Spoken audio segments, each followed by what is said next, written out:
straight to the steamworks. James was pleased. Thank you, sir.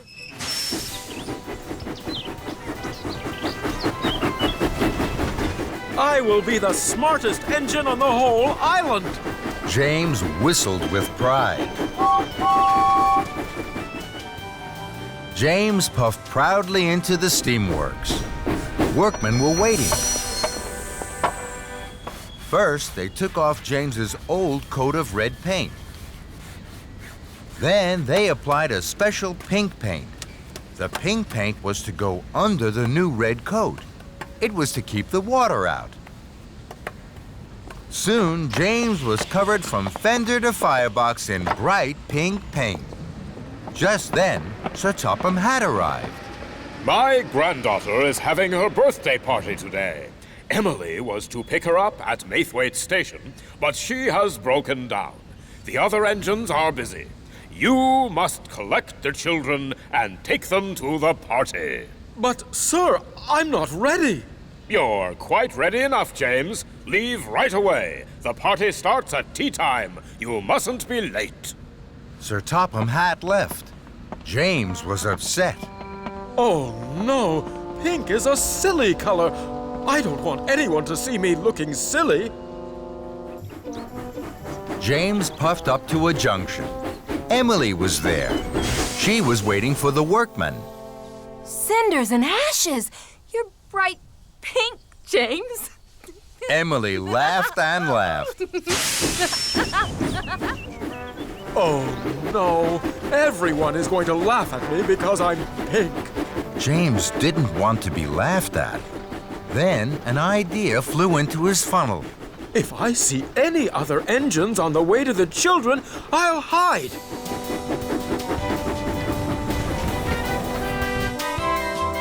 James chuffed through the countryside. Ahead, he could see Toby puffing along the track. I don't want Toby to see my pink paint. He'll think I'm silly. I'll hide under this tree until he's gone. So, James chuffed under the branches of a willow tree. Toby puffed slowly towards him. James kept as quiet as he could so that Toby wouldn't hear him. Suddenly, James heard a whistle he knew well. It was Gordon. Clickety-clack, express on the track. With a wheesh and a whoosh and a whistling wind, Gordon thundered down the express line. The branches of the tree blew up in the air. There was James in his bright pink paint. Toby stopped. He was surprised. Fizzling fireboxes, James. You're a big pink engine. James felt very silly. He didn't like being laughed at. So, he steamed swiftly away. James puffed on towards Maithwaite. I mustn't be late for the children. Then James saw Diesel. Oh, no! It's Diesel! He's sure to laugh. I have to hide quickly. James saw some freight cars. They were piled high with coal. James puffed into the siding and hid behind the freight cars. This is a good hiding place. Then Diesel oiled into the siding. Fizzling fenders. Diesel had to shunt the coal cars. Diesel shunted away the cars that James was hiding behind. So James puffed to the next cars. Then Diesel shunted those away as well. Quickly, James rolled behind the last two freight cars. Then Diesel shunted them away.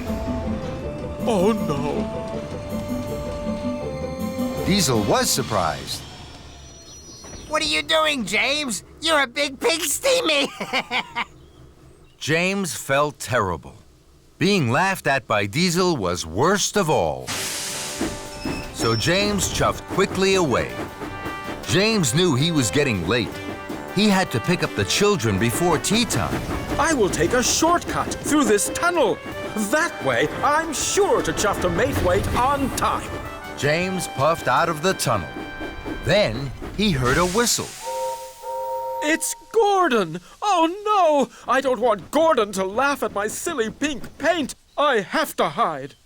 So James reversed back into the tunnel and waited.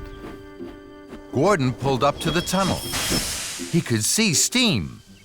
Who's hiding in there? Express coming through! Come on out! James didn't want to come out. He was sure Gordon would laugh at him. Then Thomas and Percy puffed up. What's happening? Who's in there? I don't know, but the Express can't wait. James knew the engines were waiting for him, and so were the children. If I keep hiding, I'll be late to pick up the children, and they'll be late for their party. So, with a puff and a huff, James chuffed slowly out of the tunnel. He was very unhappy. James, you're all pink. What a funny color. I'd hide too if I was bright pink. James felt terrible. All the engines were laughing, but James knew what he had to do. I feel very silly, but I can't let the children down. James hurried to Maithwaite as fast as his pistons could pump. James saw Spencer at a junction. Spencer thought James looked very silly. Oh dear, James. Bright pink really isn't your color. James didn't like this, but this time, even though he felt silly, he didn't hide. I mustn't be late for the children.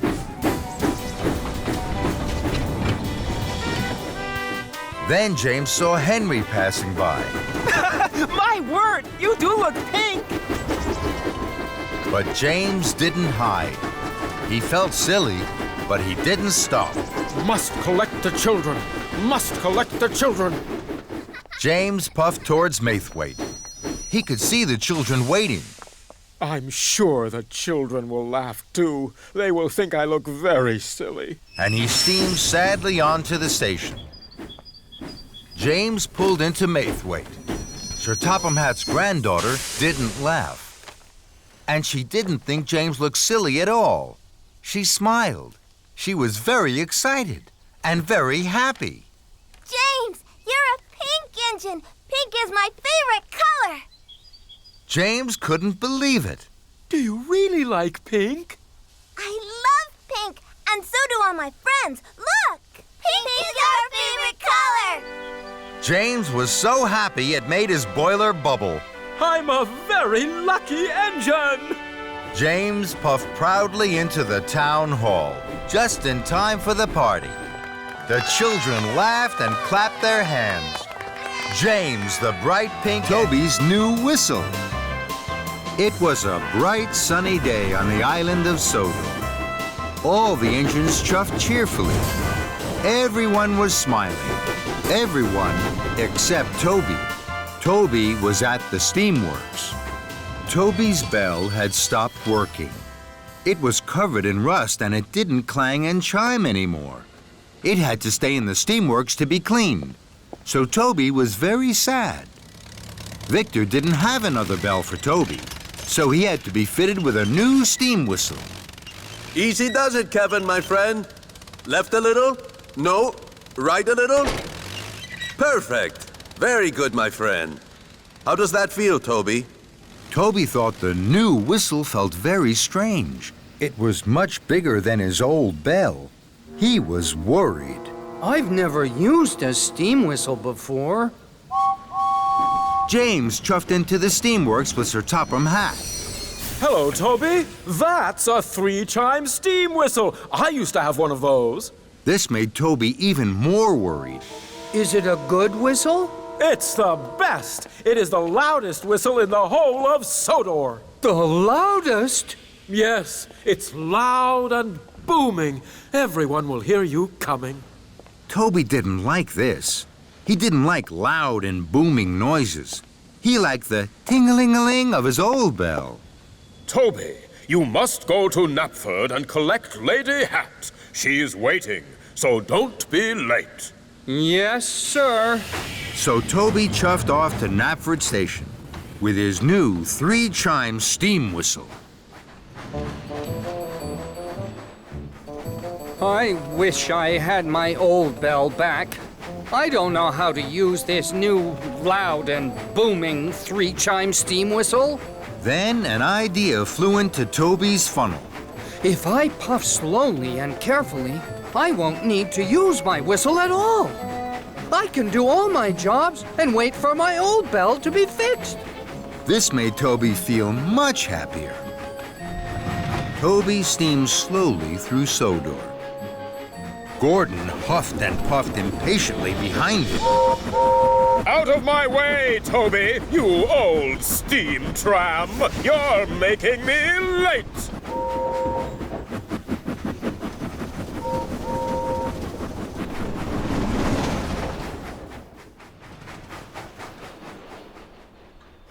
Later, some cows were on the tracks in front of Toby. He couldn't puff past them. Go away, cows, please. I need to chuff through. But the cows didn't take any notice of Toby. They didn't move. They were too busy mooing and chewing.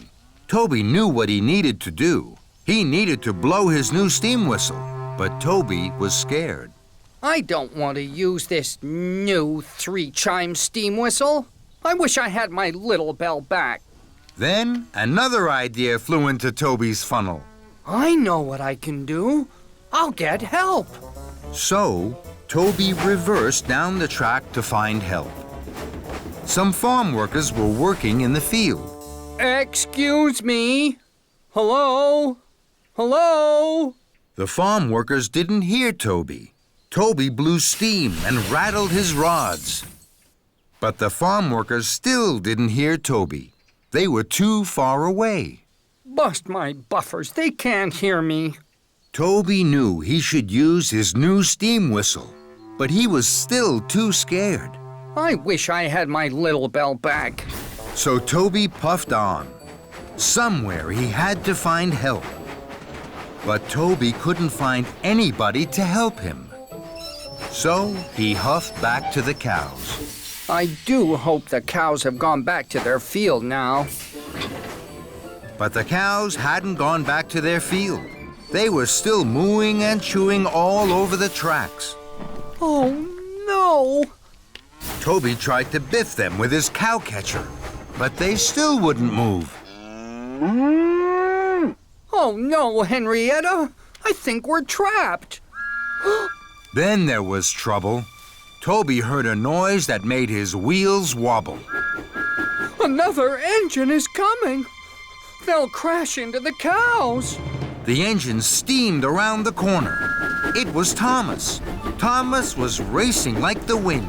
His firebox was fuming, and his boiler was burning brightly. I have to tell Thomas about the cows. I'll have to use this new whistle. Toby closed his eyes. His firebox flared. Steam blew into his new 3-chime steam whistle. It was the loudest whistle anyone had ever heard on Sodor. What was that? It was a 3-chime steam whistle. They're the best whistles ever. I wonder who blew that. Thomas heard the 3-chime steam whistle. Cinders and ashes! I must stop! He applied his brakes. Thomas screeched and skidded. Sparks flew and tracks trembled. Toby didn't dare look.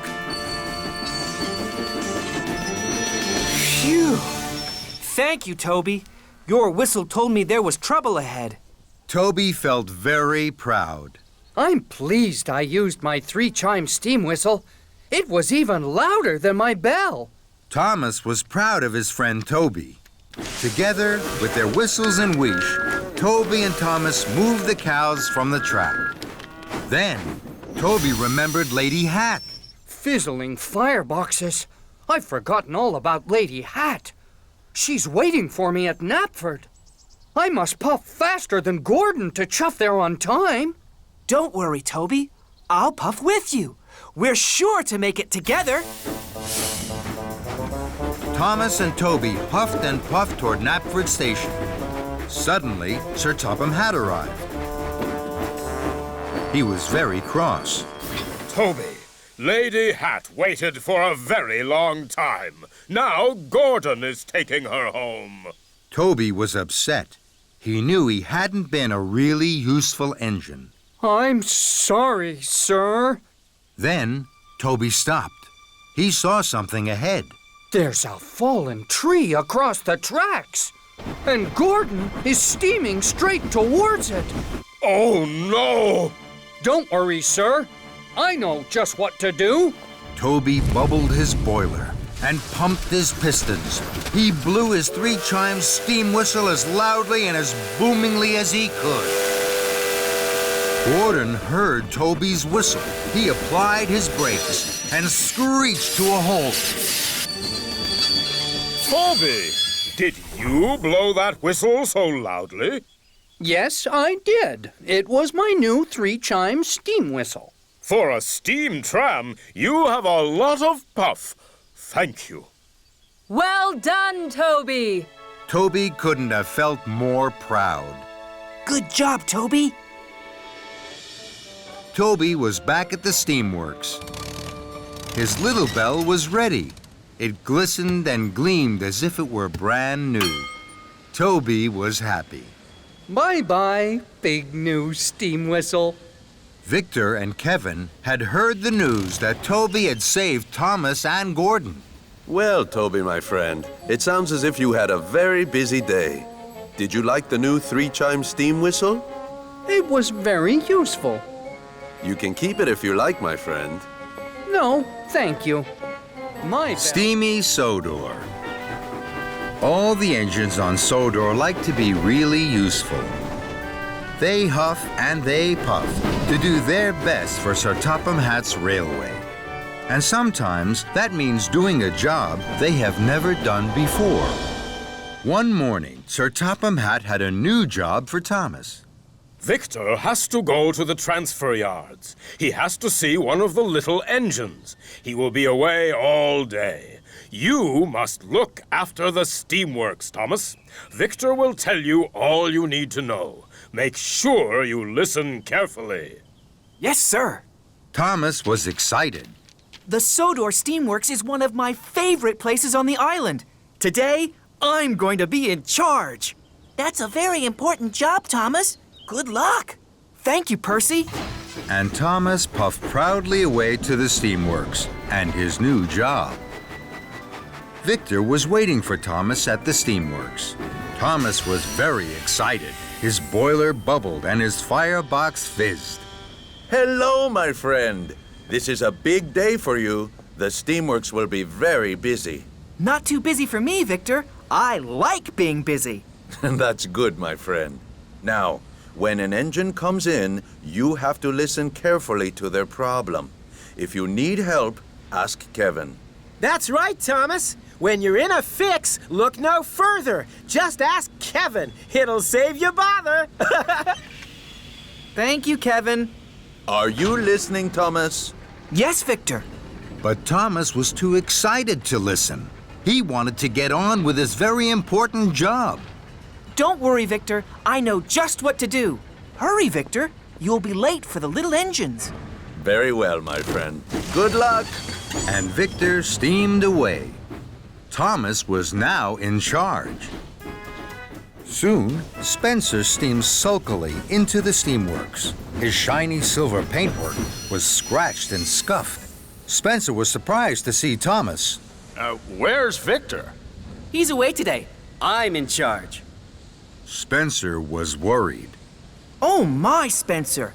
You are in a mess. I'll check you over from wheels to whistle. Put Spencer up on the hoist, please, Kevin. Kevin was worried. Are you sure, boss? I mean, Thomas? I don't think Spencer needs to go on the hoist. I mean, he needs a repaint, boss. But Thomas wasn't listening to Kevin. He was too excited. He was in charge of the steamworks. Put Spencer up on the hoist, Kevin. Over here, Spencer. Please, if you don't mind. Please. Thank you. So, Spencer huffed huffily to the hoist. Then Henry chuffed in. Henry wasn't well. He spluttered and stuttered. He wheezed and sneezed. Henry was surprised to see Thomas. What are you doing here, Thomas? Victor is away today. I'm in charge. Henry sighed. Then he wheezed. Then he sneezed. Footplates and fenders. I know just what's wrong with you, Henry. You have been given the wrong coal. Henry gasped. No, Thomas. It's not my... But Thomas wasn't listening. Don't worry, Henry. We'll have you puffing proudly in no time. Kevin, bring over some of Henry's special coal, please. But what about Spencer, boss? But Thomas wasn't listening. Quick as you can, Kevin. So Kevin trundled to the coal. Spencer sat sniffly by the hoist. Henry spluttered and stuttered. And Thomas felt pleased and proud. I like being in charge of the steamworks. Then James steamed snootily in. Straw and twigs blocked his funnel. Why are you here, Thomas? Victor is away today. I'm in charge. Bubbling boilers. You are in a mess. What happened to you? I can't puff properly. I know just what you need. Kevin! Yes, boss. I mean, Thomas. James needs a new funnel. No, I don't. But Thomas wasn't listening to James. But what about Henry's coal and Spencer on the hoist? Thomas wasn't listening to Kevin. Find the spare funnel, please. Kevin was now very confused. To find the funnel, he had to put down Henry's coal. But first, he had to raise Spencer on the hoist. It was all too much for Kevin. Oh, dear, boss. Thomas. Don't worry, Kevin. I'm in charge. Then there was trouble. Kevin reeled and rolled back towards the hoist. And with a biff and a bash, he hit a big green button. That made Spencer shudder into the air. Trembling tracks, what's happening? Kevin gasped. Heaving hooks. Sorry, Spencer. Then Kevin dropped Henry's coal right in front of Henry's nose. Bust my boiler and crashing coals. Kevin rocked and rolled into James. Mind my shiny red paintwork. James was so upset, he blew the biggest puff of steam he had ever blown. All over Victor. Victor had just arrived from the transfer yards. Now he was covered from buffer to buffer in twigs, soot, and straw. Victor's wheels wobbled and his steam stuttered. Sizzling Sodor! What has happened to my beautiful steamworks? Thomas looked at Victor, and then at the mess and the muddle. Cinders and ashes. This is all my fault. No, boss. I mean, Thomas, I'm sure it's my fault. I'm sorry, boss. I did try to say, boss. No, Kevin. It's not your fault. I didn't listen to Victor. I didn't listen to you. And I didn't listen to my friends. I was too excited and too silly. I think, my friend, you are right. What will you do now? I'm sorry to all of you. Now I'll listen to you, and I'll make sure you're all fixed properly. So, Victor and Thomas went first to Spencer. I don't need checking from wheels to whistle. I need new paint for my scuffs and scratches. This time, Thomas listened. Don't worry, Spencer. You'll be sparkling silver in no time. That made Spencer very happy. Next, Victor and Thomas talked to Henry. I have my special coal, but there's something wrong with my firebox. It makes me wheeze and sneeze. Don't worry, Henry. Your firebox will be cleaned. You won't wheeze and sneeze anymore. And Thomas was right. Pumping pistons. No more wheezes and sneezes. That's much better. Lastly, Victor and Thomas listened to James. I don't need a new funnel. I need my old funnel cleaned and polished.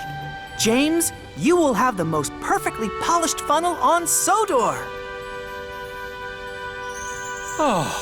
James's funnel was shining like the sun. James smiled from fender to footplate. Soon, all the engines were fixed. They were ready to be really useful again. Well done, my friend. Time to go home. Not quite, Victor. It's time to say thank you to Kevin. Anytime, boss. I mean, Thomas. And everyone laughed and laughed and laughed. Creaky Cranky. It was the spring holiday on Sodor. There was to be a party for the children at the Duke and Duchess's new summer house. All the engines were very excited and very busy. Thomas chuffed cheerfully into the docks. James and Henry were passing through. Good morning, James. Good morning, Henry. Where are you puffing to? I'm taking these straw bales to the summer house for the children to climb on. I'm taking wood to make a stage for the children's show and barrels of lemonade to drink. How wonderful. I'll see you later at the summer house.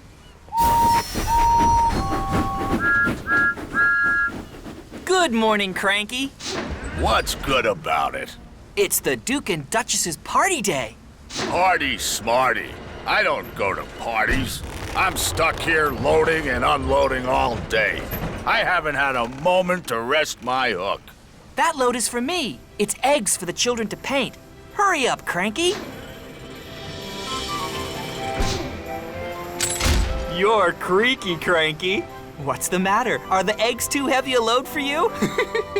Cranky didn't like Thomas's joke. He didn't like being called creaky.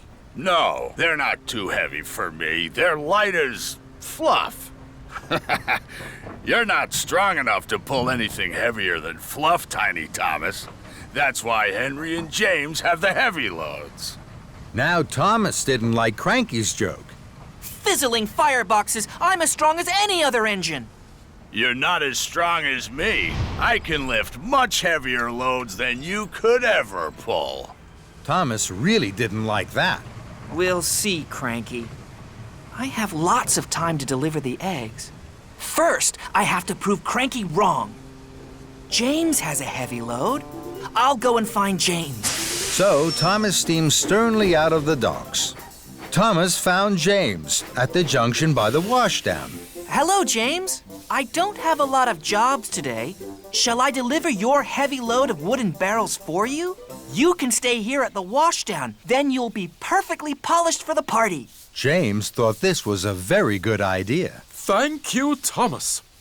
So James was uncoupled from the heavy flatbed of wood, and Thomas was coupled up. The flatbed was heavy. Huffing and puffing, Thomas set off for the docks. Thomas chuffed back into the docks. You again. What are you doing with that wood? This flatbed is very heavy. I'm sure you can't lift it. Cranky looked at the flatbed of wood and barrels. I'm sure I can. Cranky's hook swung low over the wood. Thomas watched and waited. With a creak and a crank, and a crank and a creak, Cranky raised the flatbed into the air. Thomas's boiler buzzed. Told you so. You're still creaky, Cranky. And you're still Tiny Thomas. That made Thomas very cross. I will prove Cranky wrong, and still have time to deliver the eggs. I'm sure Henry had an even heavier load. I'll go and find Henry. So Thomas steamed stormily away. Thomas found Henry waiting by the coal hopper for his special coal. Hello, Henry. I don't have a lot of jobs today. Shall I deliver your heavy load of straw bales for you? Then you can wait here for your special coal. Henry thought this was a very good idea. Thank you, Thomas. So Henry was uncoupled from the heavy flatbed of straw bales, and Thomas was coupled up. The flatbed was very heavy. Huffing and puffing, Thomas set off once more for the docks. Soon, Thomas puffed back into the docks. You again. Now, what are you doing with those straw bales? This flatbed is very, very heavy. I'm sure you can't lift this. Cranky looked at the flatbed of straw bales. I'm sure I can. Cranky's hook swung low over the straw.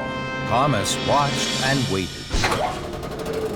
With a creak and a crank, and a crank and a creak, Cranky raised the flatbed of straw into the air. Thomas's funnel fizzed. Told you so. You're still creaky, Cranky. And you're still Tiny Thomas. That made Thomas even crosser. More than ever, Thomas wanted to prove Creaky Cranky wrong. He had to find the heaviest thing he could. Then, an idea flew into his funnel. Lift me, Cranky. Cranky looked at Thomas. He couldn't let Thomas win. Cranky's hook swung low over Thomas. Thomas hardly dared puff. With a creak and a crank, and a crank and a creak, and very, very slowly, Cranky raised Thomas high into the air. Bubbling boilers! Creaky Cranky is lifting me! Then there was trouble. Cranky creaked louder than ever. His crane arm stuttered and juddered. It creaked and it croaked. Then it cracked. Oh, no. Cranky's crane arm had broken, and it was all Thomas's fault. Thomas was stuck high in the sky and blowing in the breeze. Then Sir Topham Hatt arrived. Thomas, what are you doing up there? I'm sorry, sir. I was... You are causing confusion and delay. The Duke and Duchess have no wood, straw bales, or eggs. Now I see you have them all here. Cranky is broken, and you, Thomas, think it's a good time to try being a bird. The Duke and Duchess are waiting. Thomas felt very silly.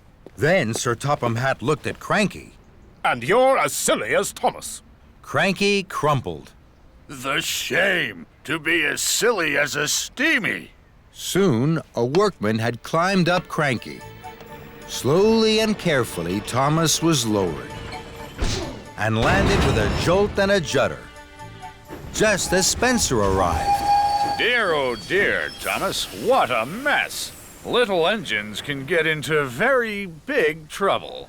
Thomas felt even sillier in front of Spencer, but he knew now that being strong was only good if you were also really useful. And he had to be really useful. Spencer, I need your help. You're very strong and can pull much heavier loads than me. Will you take the wood, the straw bales, and the eggs to the summer house for me, please? It's my fault that Cranky is broken. I must put everything right as quickly as I can. Very well. Thank you. I'm sorry, Cranky. I know you're strong, stronger than me. I'll be back soon with the right parts to fix you. Then Thomas pumped his pistons and puffed out of the docks. Thomas wheeshed like the wind all the way to the steamworks. Hello, Victor. Cranky creaked, and now he's cracked. He needs new parts. You've come to the right place, my friend. Parts aplenty here. We'll have Cranky up and lifting in no time. Soon, Thomas's flatbed was loaded with new parts for Cranky. Thank you, Victor. Of course, my friend. Give Cranky my best. And Thomas puffed happily away. Thomas puffed into the docks with his heavy flatbed. Cranky was still looking crumpled. Here you are, Cranky. We'll have you fixed in no time. Thank you, Thomas. That's a heavy flatbed. You know, you're not tiny. And you're not creaky. Cranky laughed, and that made Thomas laugh too. Slippy Sodor.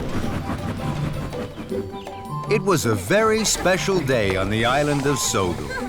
The Mr. Bubbles clown show was coming to town. Mr. Bubbles was famous. He could blow the biggest bubbles ever seen. All the engines were happy and excited, except for Thomas. He had a cracked funnel and had to puff to the steamworks for repairs. At the steamworks, everything was huffing and puffing and steaming and wheeshing, everything except Thomas. He waited sadly on the turntable for Victor to arrive. Thomas didn't like it when he needed repairs. It meant waiting inside and not having fun out on his branch line. Don't look so miserable, Thomas. We'll find you a nice spare funnel and have you out and about in no time. Kevin, let's see what we have for our good friend Thomas. Yes, boss. Coming right up. Sorry, boss. It was a slip of the hook. Oh, Kevin. Well, that won't do at all, my friend. This funnel is much too small. Kevin, let's try something a little larger. Yes, boss. Right away, boss. Suffering Sodor, Kevin. What are you doing? Sorry, boss. It was a slip of the hook. Yes, we know, Kevin. We know. Try this one for size, Thomas. No, no, no, no. This one is too large. We only have one more spare funnel, boss. I'll be back in 2 toots of a whistle. Let's hope it's a good fit, my friend, or you'll be here for quite a while. Here it is, Thomas. Oops. Sorry, Thomas. It was a slip of the Hook. I know, Kevin. I know. Magnificent. A perfect fit. This funnel makes me feel silly. Not at all, my friend. It's splendid. It will help you puff very well until your old funnel is fixed. Now chuff along. I hear that Mr. Bubbles has a very special for you at Brendam Docks. Thomas chuffed into Brendam. He was very unhappy. Mr. Bubbles was waiting. He was very happy to see Thomas. Hello, Thomas. Mr. Bubbles has a very important job for you, Thomas. This is my very special bubble liquid. It makes the biggest bubbles you have ever seen. I need it for my show this afternoon. Please take it to Knapford Station.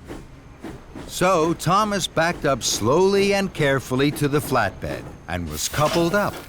Now you mustn't spill any of the liquid, Thomas. Puff slowly and carefully. Yes, sir. We'll meet you at Knapford. Then James chuffed up. Hello, Thomas. That's a funny funnel. Thomas didn't want a funny funnel. He wanted his old funnel back. And he didn't like James laughing at his funny funnel. So Thomas pumped his pistons and raced away as quickly as he could. He forgot all about going slowly and carefully. Later, Thomas stopped at a crossing. He saw Gordon. Hello, Thomas. Oh, that's a funny funnel. Thomas didn't want a funny funnel. He wanted his old funnel back. And he didn't like Gordon laughing at his funny funnel. So Thomas pumped his pistons and raced away from Gordon as quickly as he could. He wasn't thinking about going slowly and carefully. Bubble liquid splished out and sploshed onto the road. But Thomas didn't notice. Sir Topham Hatt was driving Mr. Bubbles on the road.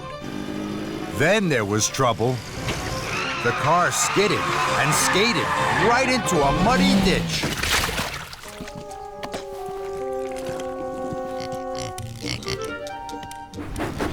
Thomas raced on. He stopped at a signal and saw Henry in a siding. Hello, Thomas. Oh, that's a funny funnel. Thomas didn't want a funny funnel. He wanted his old funnel back.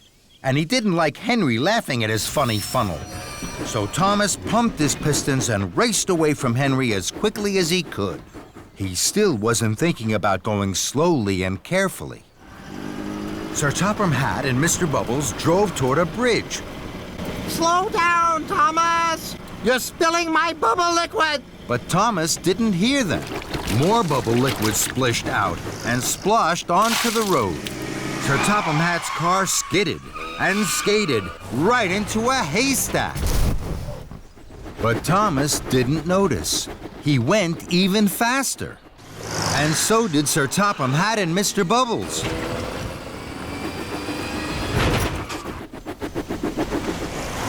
Thomas didn't see them, but he did see a red signal. Thomas put on his brakes. More bubble liquid splished out and splashed onto the road. Sir Topham Hatt's car skidded and skated right into a pond.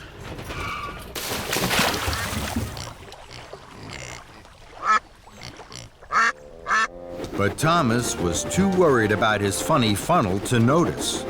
He raced on towards Knapford. At last, Thomas puffed into Knapford, just as Sir Topham Hatt and Mr. Bubbles arrived. Sir Topham Hatt was very cross. Thomas, you were going much too fast. The special bubble liquid splished and splashed out of the tank. And now the tank is empty. And it's almost time for my show to start. The children will be very disappointed. Thomas felt terrible. I'm sorry, sir.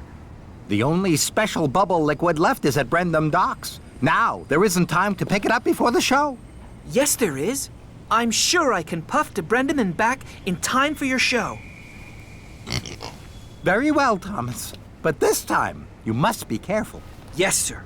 Thank you, sir. And Thomas chuffed quickly away. Soon, Thomas arrived back at Brendam Docks. A new tank of bubble liquid was loaded onto his flatbed, and Thomas puffed carefully away. Thomas saw Edward at a crossing. Hello, Thomas. That's a funny funnel. Thomas didn't like Edward laughing at his funny funnel. But this time, Thomas didn't pump his pistons and race away from Edward as quickly as he could. He chuffed carefully on to Knapford. Then, Thomas puffed past some children. The children saw his funny funnel. They were excited. They thought Thomas was going to be part of Mr. Bubble's show. Thomas was surprised. He gave the children an extra loud toot. The children laughed even more. Thomas liked to see the children laughing. They're laughing at my funny funnel. It makes them happy. And that made Thomas happy. Thomas steamed back into Knapford. The children cheered. Well done, Thomas. You haven't spilled one drop of my special bubble liquid. And you're just in time for my show. Later, the children clapped and cheered at the Mr. Bubbles Clown Show. They had never seen such big bubbles. Then the children spotted that Thomas's funny funnel looked just like Mr. Bubbles' hat. Thank you, Thomas. The funniest engine on Sodor. Soon, everyone was laughing, and Thomas most of all. Hiro helps out. The engines on the island of Sodor like to be busy. They heave and haul. They huff and puff. And most of all, they like to please Sir Topham Hatt. One morning, Hiro chuffed into Knapford Station. There was hustle and bustle, noise and steam. It was another busy day at Knapford. Then Sir Topham Hatt hurried onto the platform without his hat. Hiro gasped. Sir, good morning, sir. I hope the day finds you well, sir. The day finds me with much too much to do, Hiro. That's how the day finds me. I can see, sir.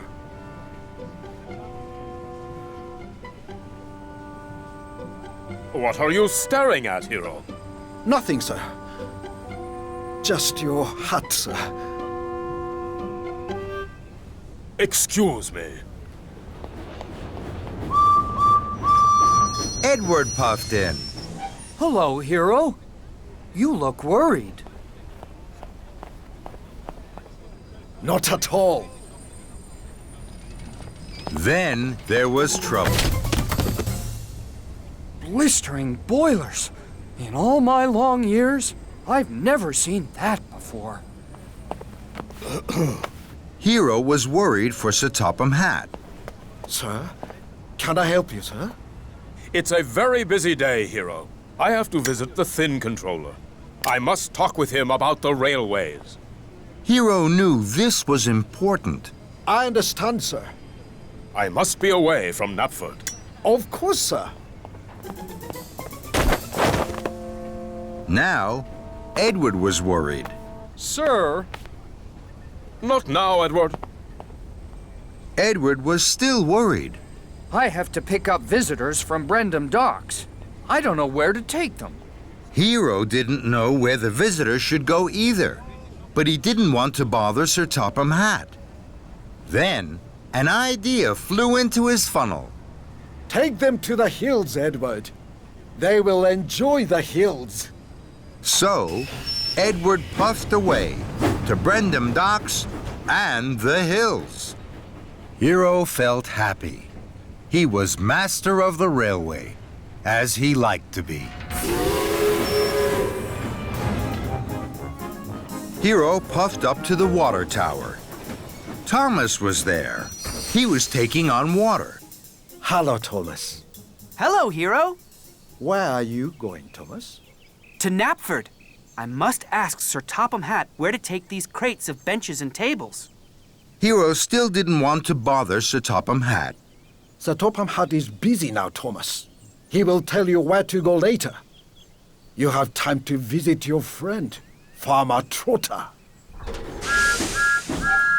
So, Thomas chuffed cheerfully away to Farmer Trotter's farm. Hiro was happy. He was helping Sir Topham Hatt.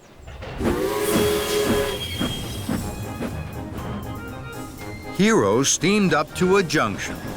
Percy was there. He had a flatbed full of quacking ducks. Hello, Percy. How are you? Percy was worried. Hello, Hiro. These ducks are very noisy. They want to go swimming. I have to find Sir Topham Hatt. He will tell me where I must take them for a swim. Hiro still didn't want to bother Sir Topham Hatt. Sir Topham Hatt is very busy, Percy. Perhaps you could puff to the Finland. The ducks will be happy there. Thank you, Hiro. Hiro was happy. Helping Sir Topham Hatt was the best job he had ever had.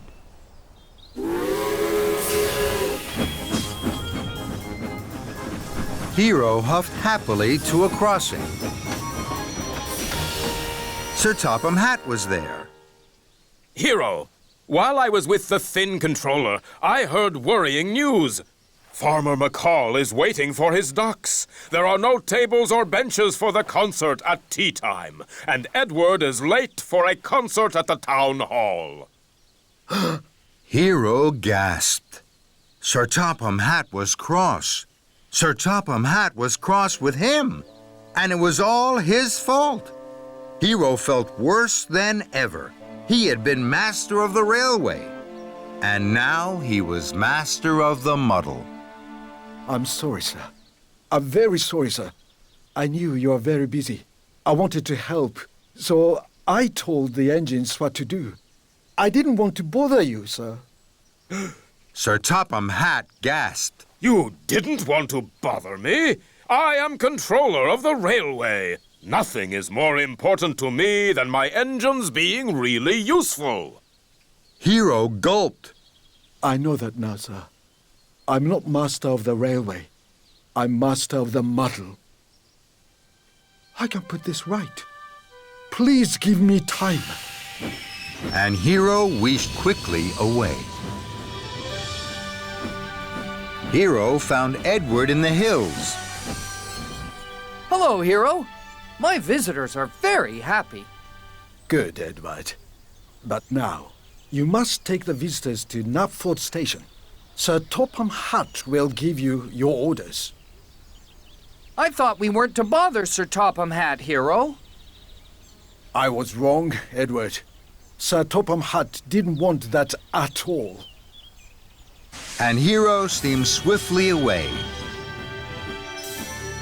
Hiro whooshed up to Farmer Trotter's farm. Hello, Thomas. Hello, Hiro. I'm having a wonderful time with the piglets. Good, Thomas, my friend. But now, You must puff as fast as you can to Knapford. Sir Topham Hatt is waiting with orders for you. I thought we weren't to bother Sir Topham Hatt, Hiro. I was wrong, Thomas. Sir Topham Hatt didn't want that at all. Bye, Hiro. Hiro clickety-clacked onto the Fenland track. Percy was there. The ducks were swimming happily. Hello, Percy. Hello, Hiro. The ducks are very happy. I'm pleased to hear that, Percy. But now, you must take the ducks to Knapford. Sir Topham Hatt has orders for you. I thought we weren't to bother Sir Topham Hatt. I was wrong, Percy. Sir Topham Hatt didn't want that at all. But how can I get the ducks back into their crates? I will help you, Percy. Hiro blew his whistle. It sounded like a duck quacking.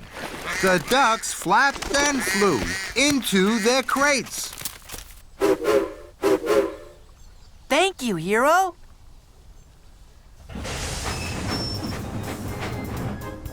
Later, Sir Topham Hatt had given his orders to the engines. Now, you all know what you have to do. Chuff away and be really useful. Hiro puffed forward. And what shall I do, sir? You, Hiro, will do what you have always done. You will be helpful, Hiro. Helping me. And nothing could have made Hiro happier. Thomas and the runaway kite. It was a bright blue morning on the island of Sodor. It was the day of the Sodor Kite Festival. Soon the sky would be full of kites of all shapes and colors. The engines were very excited about the kite festival. Thomas was the most excited of all because Thomas liked kites best of all. Thomas puffed into Brendam Docks. He had a very special. He was to collect the winner's cup for the kite festival. Thomas gasped when he saw the cup. Oh my! That's the most beautiful cup I've ever seen! Thomas, you must deliver the winner's cup to Knapford Station. Lady Hatt will give it to the winner at tea time. Thomas beamed from buffer to buffer. Yes, sir. I will chuff straight there. Thomas puffed proudly. He wanted everyone to see that he was pulling the winner's cup. Thomas pulled up to a junction. High in the sky, above the treetops, he saw a kite. Fizzling fireboxes. What a wonderful kite. I hope I will see it again. Thomas huffed and chuffed to the top of Gordon's Hill. Then he gasped. There's that wonderful kite again. The kite belonged to Sir Topham Hatt's grandchildren. They wanted to win the cup at the kite festival. Charlie puffed up. Look at that kite swoop through the air! Look, there's Thomas! Suddenly, a gust of wind pulled at the kite.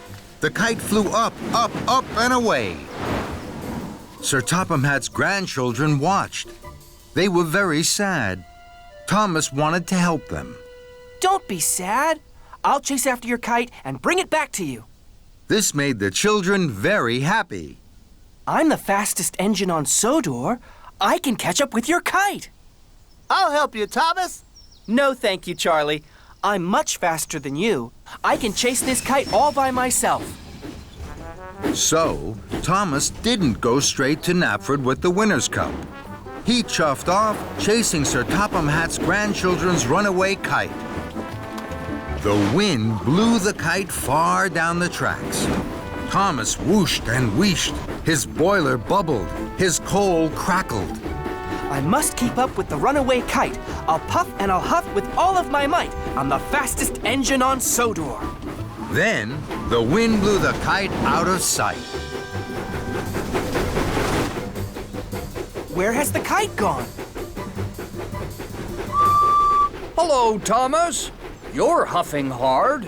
Hello, Edward. I'm chasing Sir Topham Hatt's grandchildren's kite.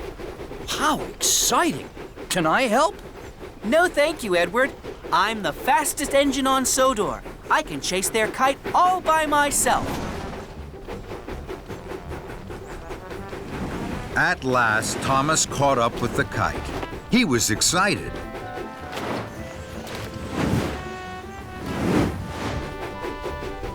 Then, the wind blew the kite another way.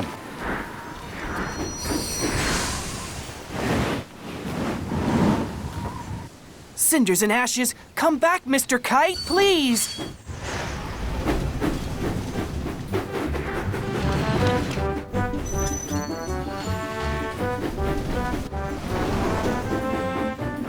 Thomas chased and raced. I must keep up with the runaway kite. I'll puff and I'll huff with all of my might. I'm the fastest engine on Sodor. Then, the wind blew the kite up over the bridge. Emily was on the bridge. She saw the kite. She was surprised. Hello, Thomas. Are you chasing that kite? Yes, Emily. It is blown away from Sir Topham Hatt's grandchildren. I've promised I'll catch it. Can I help? No, thank you, Emily. I'm the fastest engine on Sodor. I can chase it all by myself. And Thomas whooshed on under the bridge. Thomas clattered and clacked. I must keep up with the runaway kite. I'll puff and I'll huff with all of my might. I'm the fastest engine on Sodor. What's wrong, Thomas? Your cheeks are as red as James's boiler. I'm chasing that kite. Let me help. I can chase it with you. No, thank you. I can chase this kite all by myself. I'm the fastest engine on Sodor. So, Percy chuffed off, and Thomas puffed on. At last, the wind dropped. The kite landed in front of Thomas near a junction. Thomas was pleased.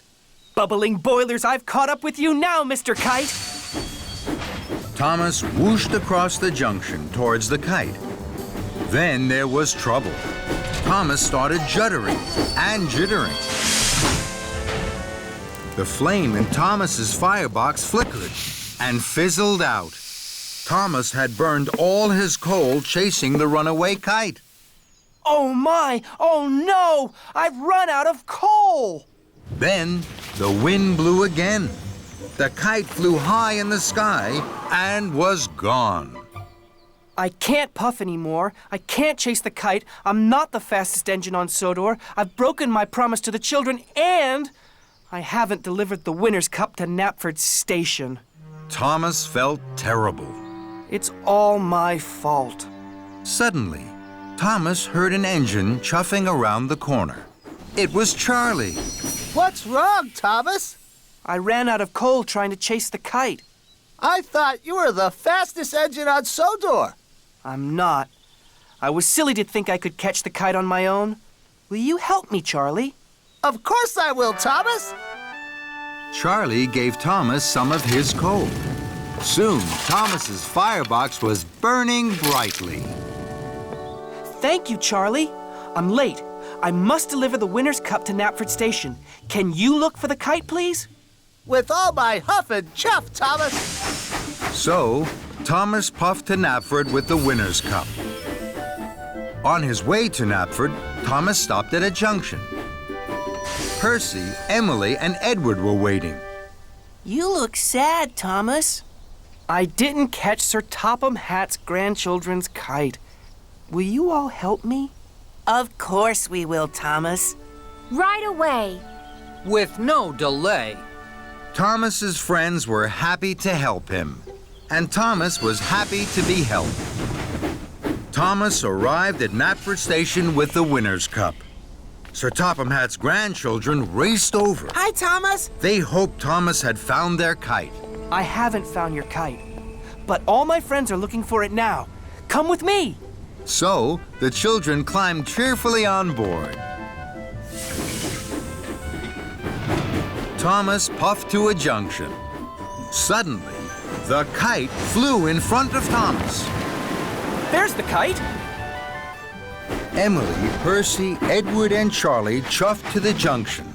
The kite danced between them. Then it caught its tail on the signal.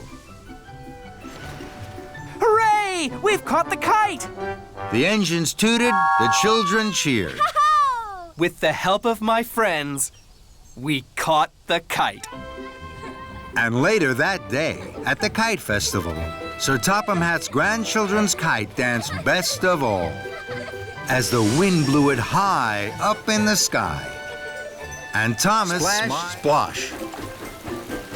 It had been raining and pouring on the island of Sodor. The engines were splattered and sploshed with mud. Thomas liked the rain. It splish-splashed on his boiler and pitter-pattered on his paintwork. Thomas and Rosie had biffed and bashed all day at the shunting yards. Now it was time to go. Come on, Rosie. I'll race you to Tidmouth Sheds. The two friends puffed along the tracks, straight through a very big puddle. Thomas and Rosie were splashed from footplate to fender in muddy rainwater.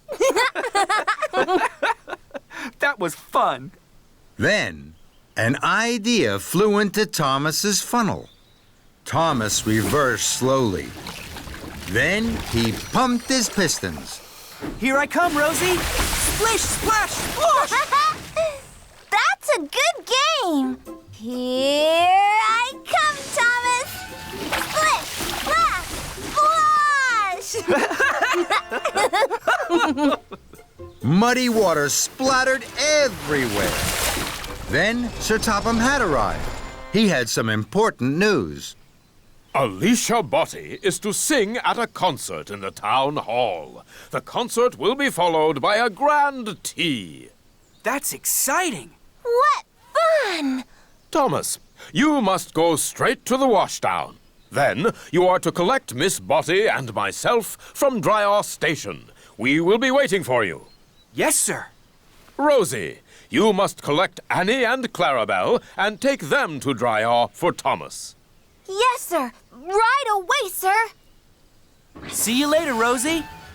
And Thomas and Rosie chuffed quickly away. Thomas pulled up at the junction to the washdown. He saw a very big puddle on the other track. Charlie was waiting right by it. He was very muddy. Splashing Rosie was such good fun. I'm sure Charlie would like my game too. And I'm sure I have time for another puddle before the washdown. So, Thomas didn't take the track to the washdown. He took the track through the middle of the very big puddle. Here I come, Charlie! Splish, splash, splosh! Bust my buffers! That's a good game! Thomas huffed happily on. Hooray! This is fun. Now, Thomas wanted to find more puddles. He couldn't wait to play his game with other engines. At the next junction, Thomas waited to chuff left to the washdown. Then he saw a very big puddle on the right track. Emily was waiting. Emily's muddy already. I'm sure she'd like my game, and I'm sure I have time for another puddle before the washdown. Here I come, Emily! Splish, splash, Muddy rainwater had splooshed all over Emily, and all over Emily's flower cars. Fizzling fireboxes! I have to take this flour to the bakery to make the cakes for Alicia Botti's tea. Now Thomas has ruined it. Thomas didn't know he had splashed Emily's flower cars. This is fun. Splish, splash, splosh. I'll soon need a wash. And Thomas chuffed on, chuckling. At the next junction, Thomas waited to chuff to the washdown. Then he saw a very big puddle right beside James. James is muddy already. I'm sure he'd like my game, and I'm sure I have time for just one more puddle before the washdown. Here I come, James! Splish, splash, splosh! And Thomas steamed away laughing. Muddy rainwater had splooshed all over James and all over the ripe strawberries on his flatbed. Blistering boilers! These strawberries were for Alicia Bottie's cakes! Now they're ruined. Thomas didn't know he had splashed James's strawberries. This is fun! Splish, splash, splosh! I'll soon need a wash! And Thomas puffed on happily. Thomas chuffed up to the next junction. Now it was getting late. I know there'll be a very big puddle along the track by the river. I'm sure I have time for one last puddle before the washdown. So Thomas took the left track that went along the river. Ahead of him was a very big puddle. My! This is the biggest puddle ever! Here I come! Splish, splash, splash! Then there was trouble. Muddy water flew high into the air and splooshed down all over Alicia Botti and Sir Topham Hatt. Thomas! Thomas screeched to a stop and reversed slowly. He saw that he had splish, splash, splashed Alicia Botti and Sir Topham Hatt. Cinders and ashes! Look what you've done to Miss Botti. She's soaked. Also, Thomas, I hear from the dairy manager that you ruined the flour and strawberries for Miss Botti's grand tea. This is a disaster. Thomas felt terrible. He tried to puff forward, but he couldn't. Oh, no. The big puddle had put out his firebox. This game isn't fun anymore. It's all gone wrong. Then, Thomas heard Rosie's whistle. Rosie, please help me. I've splish-splash-splashed into trouble. Oh, dear, Thomas. Of course I will. Don't worry.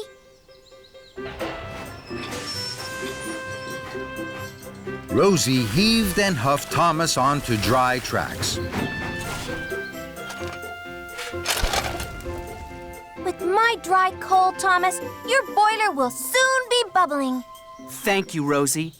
Now, I can't go to collect Sir Topham Hatt and Alicia Botti. Would you take my special for me? Of course I will. I'll go right away. Later, Thomas was once more steaming happily. He pulled up at a junction. There was a very big puddle on the right track. Look at that big puddle. It's perfect for splish-splash-sploshing. No, I'm not going to splish-splash-splosh anymore. I must make sure that Alicia Botti's grand tea is on time. And Thomas puffed along the left track to the bakery and away from the big puddle. Thomas arrived just as James and Emily had delivered fresh strawberries and flour to the bakery. Your silly game means we'll be late for the concert. No, you won't. I'll wait here for the cakes. Then I'll deliver them. You can go to the washdown, then you'll both be clean for the concert. Thank you, Thomas. Now I'll be shiny and best, and gleam more than the rest. Thomas puffed in with the fresh strawberry cakes for the grand tea. You're just in time, Thomas. Thank you, sir.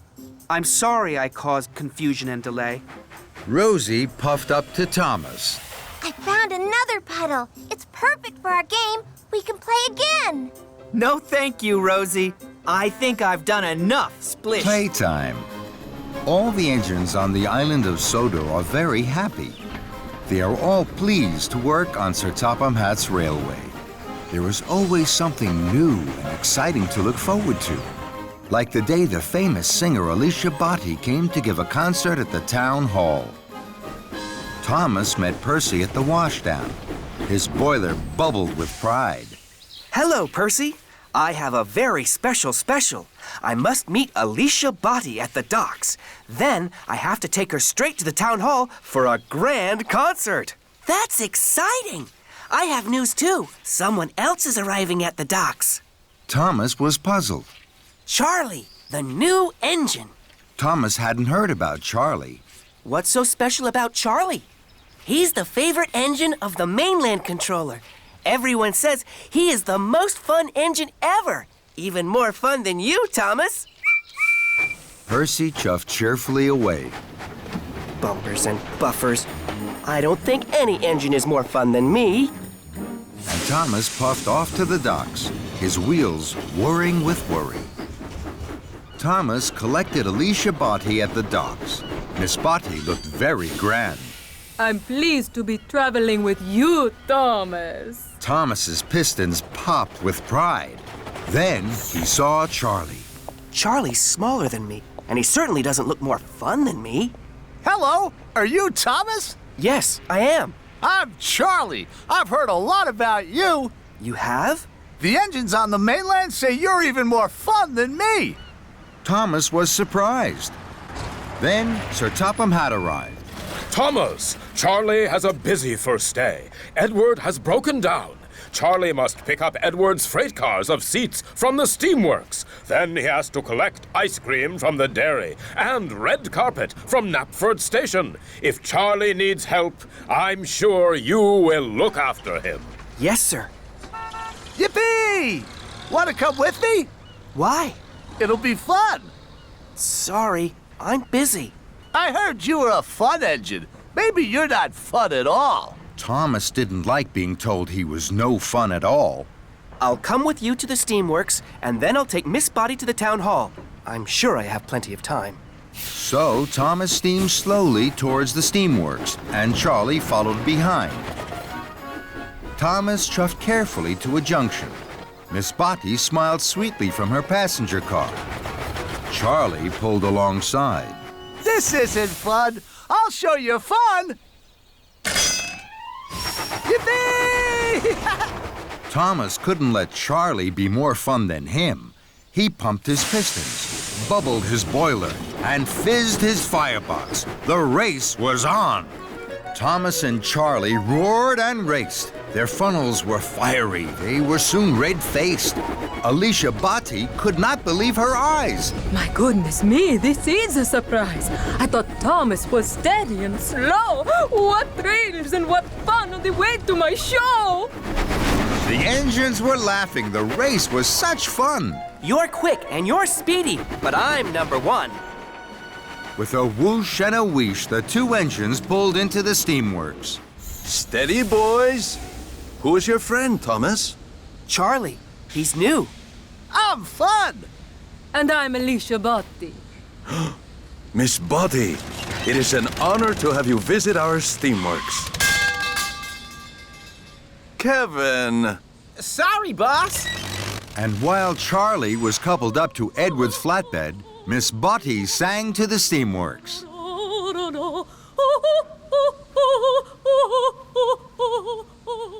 Then it was time to go. You are fun, Thomas. Let's go to the dairy. Thomas knew he should take Miss Botti straight to the town hall, but he didn't want Charlie to think he wasn't fun. I'm sure I still have time to get Miss Botti to the town hall. So Thomas and Charlie left for the dairy. Soon, the two engines came to a junction. Let's puff down there. We can't. That's a bumpy track. But it'll be fun. Thomas wanted to be fun, so he followed Charlie down the bumpy track. Thomas and Charlie bounced and bumped. Alicia Botti juddered and jumped.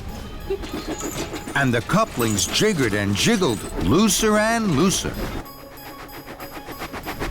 At last, Thomas and Charlie pulled up to the dairy. That was fun!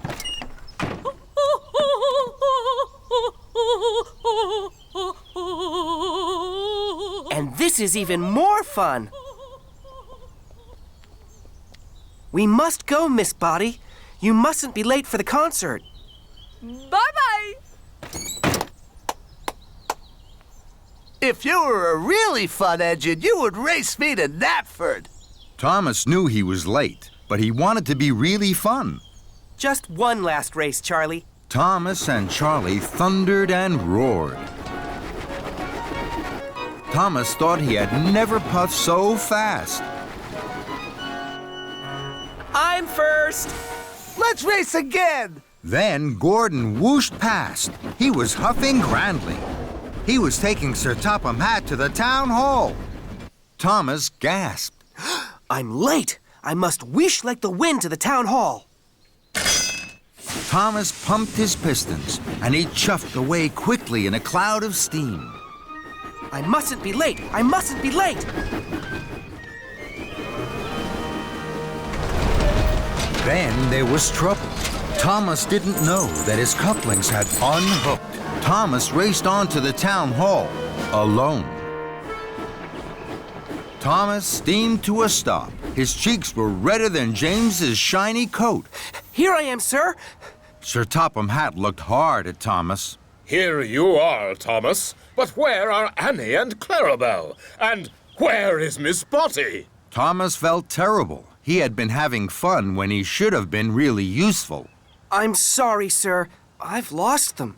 Sir Topham Hatt boomed. Then you had better go and find them. Thomas puffed to a junction. He had looked for Annie and Clarabelle, but he couldn't find them anywhere.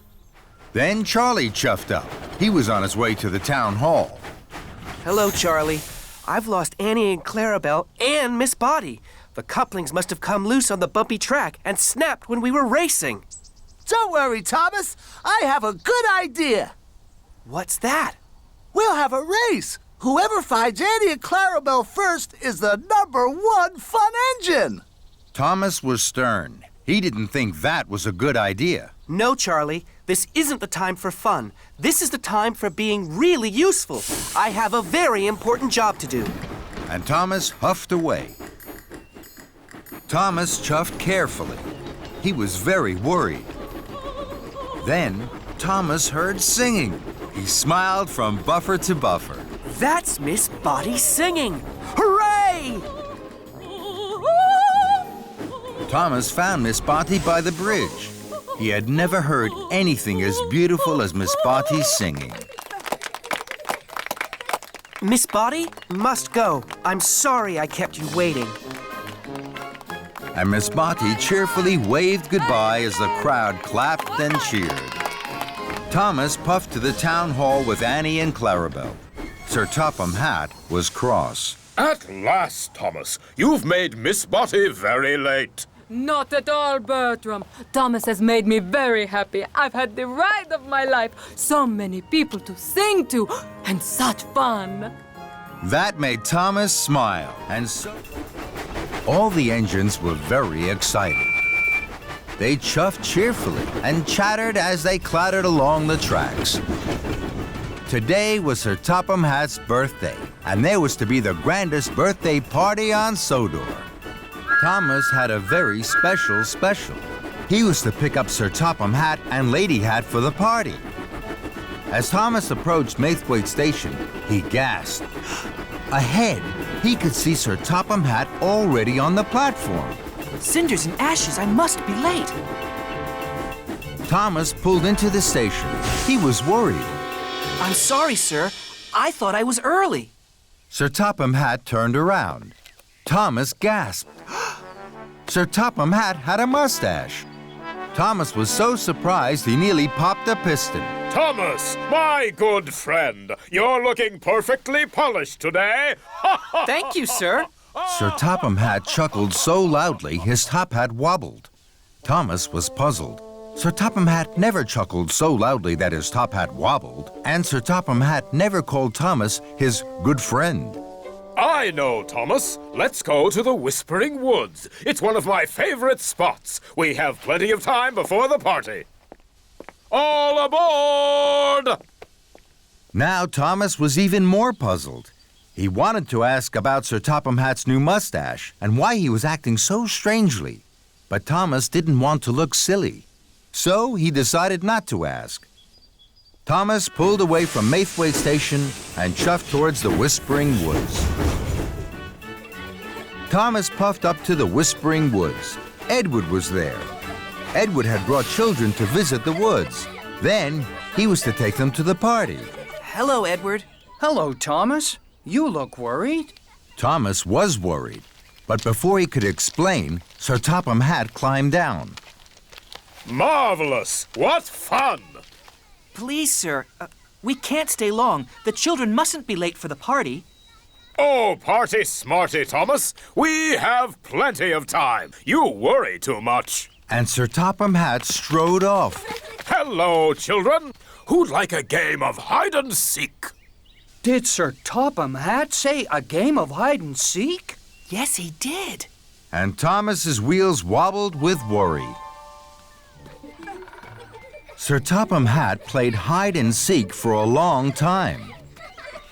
He was very happy. So were the children. Edward was puzzled. Sir Topham Hatt never plays hide and seek. I know. And what's that on his face? A mustache. It just appeared. Today, Sir Topham Hatt doesn't seem like Sir Topham Hatt at all. Just then, Sir Topham Hatt came back.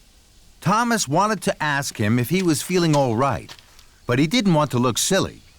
Thomas knew that silly engines weren't really useful engines, so he didn't ask any questions. We must hurry now, sir. We'll be late. And so will the children. But Sir Topham Hatt wasn't worried.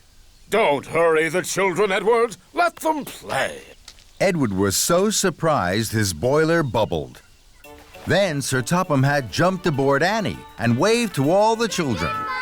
Thomas's wheels clickety-clacked. He puffed and he huffed along the track. He knew they were late for the party. Thomas stopped at the junction.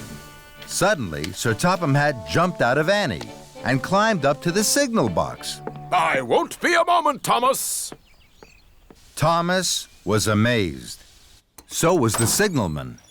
Sir Topham Hatt never came into his signal box. Hello there. May I have a turn? Thomas looked up. He saw Sir Topham Hatt pull a lever. Then Thomas heard Gordon's whistle. Cinders and ashes. Here comes Gordon. Gordon had all the important visitors aboard the express. He was taking them to the party. With a clang and a clatter, the points changed.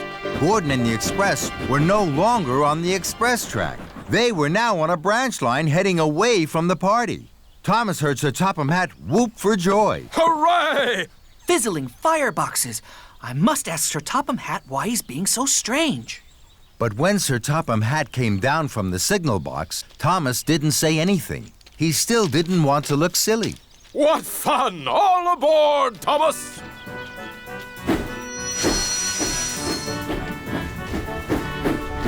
Thomas raced towards Maithwaite. Lady Hatt would be waiting. They were very late. Thomas was worried. First, Sir Topham Hatt had a mustache. Next, he wanted to play hide-and-seek with the children. Then he sent Gordon off the express line and away from the party. Sir Topham Hatt is acting very strangely indeed. Thomas puffed into Maithwaite. The station master was cross. Thomas, you're late. Sir Topham and Lady Hatt had to go to the party and Bertie the bus. But Bertie hasn't arrived at the party. Neither have the children or the very important visitors. Thomas was puzzled. If Sir Topham Hatt is on Bertie, then who's on board Annie? Just then, Thomas's passengers stepped down. Thomas knew he had to ask a question he hadn't asked before, even if he looked silly. Excuse me, Sir Topham. You don't quite seem yourself today. Is everything all right? Thomas's passenger beamed brightly. Yes, Thomas, but I'm not Sir Topham Hatt. I'm Sir Loam Hatt, Sir Topham's brother. Thomas was amazed. That explained everything. But he wished now that he had asked his question earlier. Now there was no time to waste if he wanted to be a really useful engine. Bertie must have broken down. We must find him right away. Sir Topham Hatt's brother was very excited. Hooray! Another game of hide and seek! Now Thomas was stern. No, Sir Loam Hatt. I have to work hard and quickly. Otherwise, your brother's party will be spoiled. So Loam boarded Annie, and Thomas puffed away. Thomas found Bertie the bus. Smoke billowed from his engine. Bertie looked very unhappy. So did Sir Topham and Lady Hatt. Thomas, where have you been? Just then, Sir Topham Hatt's brother stepped down from Annie. Sir Topham Hatt sighed. Oh, no, Loam. Have you been up to your old tricks again? Absolutely right, Topham. I've been having a wonderful time with Thomas. Sir Topham Hatt didn't think this was funny at all. Loam, you have caused confusion and delay. We must hurry. Thomas delivered Sir Topham Hatt, his brother, and Lady Hatt to the party just in time. The party looked grand. But Thomas couldn't stay. He had work to do. First, Thomas chuffed to the Whispering Woods. Edward was very happy to see Thomas. Go straight to the party with the children, Edward. Sir Topham Hatt is waiting. It was his brother, Sir Loam, who was playing hide and seek. Next, Thomas found Gordon. Gordon was huffing and puffing as slowly as a snail down a rickety branch line. Ugh, the indignity. Hurry, Gordon, to the next express line. Race like a rocket to the party. That made Gordon very happy. At last, Thomas chuffed back to the party. Edward and Gordon were already there. What a wonderful party! And it was. Everyone was laughing. Then Thomas and his friends heard something very extraordinary. Sir Topham Hatt chuckled even louder than his brother. And that made Thomas happiest of all. The Lion of Sodor. It was a beautiful day on the island of Sodor. The sky was blue and the sun was shining brightly. Thomas was chuffing cheerfully to Brendam Docks. He felt very happy. Thomas had to collect a special, but he didn't know what it was. Hello, Cranky. Is my special ready? Yes, it is. The mayor is waiting for it at Knapford. You must puff very carefully. Thomas was puzzled. What is it, Cranky? It's the Lion of Sodor. Cinders and ashes, how exciting! I promise to take extra special care of it. I've never carried a real live lion before. When Cranky heard this, he was surprised. No, Thomas, the Lion of Sodor isn't a... But Thomas was too excited to listen to Cranky. He was already puffing proudly out of the docks. Thomas puffed happily along. Then he met Henry. Hello, Thomas. You look happy. What's your special? It's a lion. Bust my buffers. That's exciting. I only have sticky syrup to deliver. Suddenly, an idea flew into Thomas's funnel. I promised to take extra special care of my lion. I think he might really like sticky syrup. Could I have some for him, Henry? Of course. Thomas's engineer poured some sticky syrup into the lion's crate. Thank you, Henry. I have to hurry now. The mayor is waiting for the Lion of Sodor. Henry was surprised. Fizzling fireboxes! Thomas has made a mistake!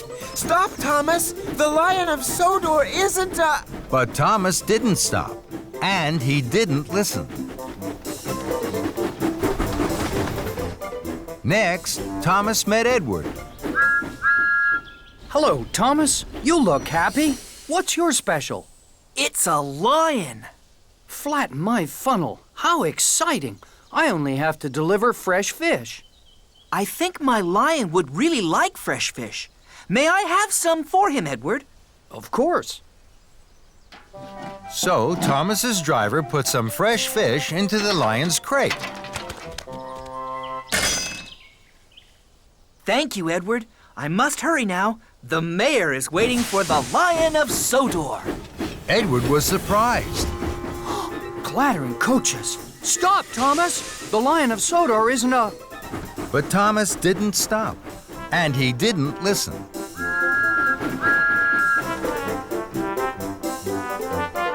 Then Thomas saw Toby. Hello, Thomas. You look happy. What's your special? It's a lion.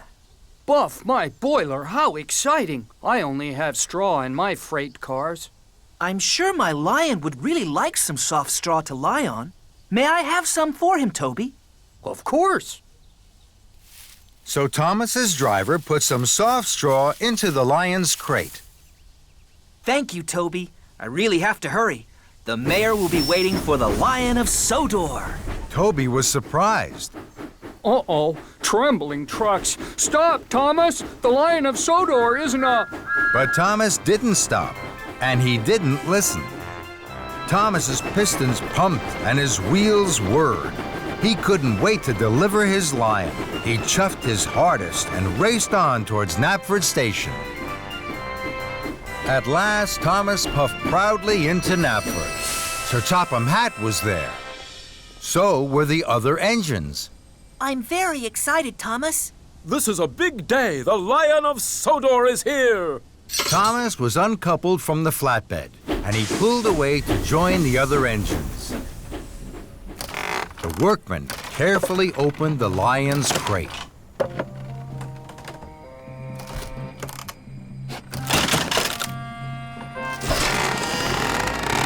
Then the engines gasped. The Lion of Sodor wasn't a real lion at all. It was a statue. And now it was covered in sticky syrup, fresh fish, and straw. Sir Topham Hatt was cross. Thomas, this is a terrible mess. Gordon and James laughed, and Thomas felt very silly. I'm sorry. I thought I had a real lion in my crate. I wanted to take extra special care of it. I didn't know the Lion of Sodor was a statue. So Sir Topham Hatt told Thomas all about the Lion of Sodor, and the other engines listened carefully. So you see, Thomas, it was the most famous statue on Sodor. Then it broke. This is the shiny new statue we have been waiting for. The mayor is coming at tea time, and now look at it. I'll make sure it's clean, sir. I promise the Lion of Sodor will be shiny and new again in no time. Very well, Thomas. Thomas still felt very silly. Cheer up, Thomas. I didn't know the Lion of Sodor was a statue either. It all happened a long, long time ago. Not many engines remember that time. We tried to tell you, but you didn't stop. I'm sorry, Henry.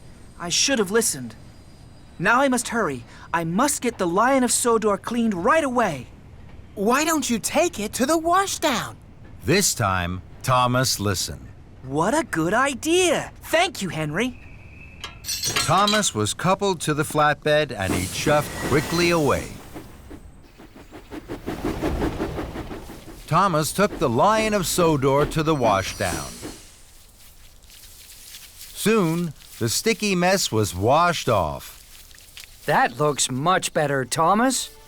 But now the statue isn't shiny. Take it to the steamworks, Thomas. They'll polish it until it sparkles and shines. This time, Thomas listened. Thank you, Edward. That's a very good idea. Victor will know just what to do. And Thomas puffed quickly away.